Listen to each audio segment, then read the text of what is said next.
เลยครับวันนี้จะมาสอนใช้ Complete Internet Repair นะครับ Complete Internet Repair เป็นโปรแกรมที่ช่วยสำหรับตรวจสอบและซ่อมแซมความผิดพลาดเกี่ยวกับระบบอินเทอร์เน็ตเน็ตเวิร์กนะครับก็คือยกตัวอย่างเช่นไม่มีการเชื่อมต่อข้อมูลเครือข่ายเกิดจากข้อผิดพลาดของ Regulatory Error นะครับปัญหาเกี่ยวข้องกับ DNS DHCP นะครับสำหรับโปรแกรมนี้เป็นโปรแกรมที่ช่วยติดตั้งควรมีติดเครื่องไว้เพราะบางทีเราก็หาสาเหตุข้อผิดพลาดจากระบบเน็ตเวิร์กไม่ค่อยเหมือนกันนะครับแต่หากมีปัญหาที่ ISP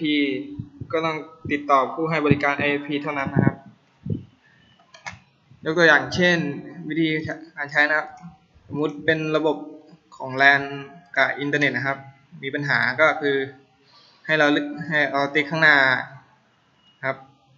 ไอคอนแล้วก็กด Go เลยครับหลังจากนั้นโปรแกรมก็จะรันไปเรื่อยๆครับเพื่อตรวจสอบerrorนะครับ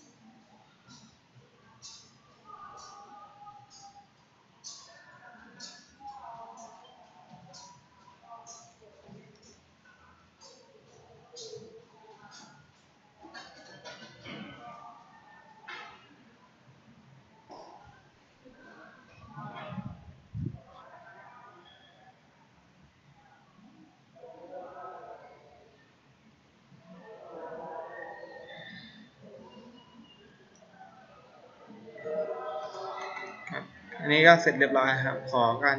ขอจบคอนเสิร์ตเพียงเท่านี้ครับ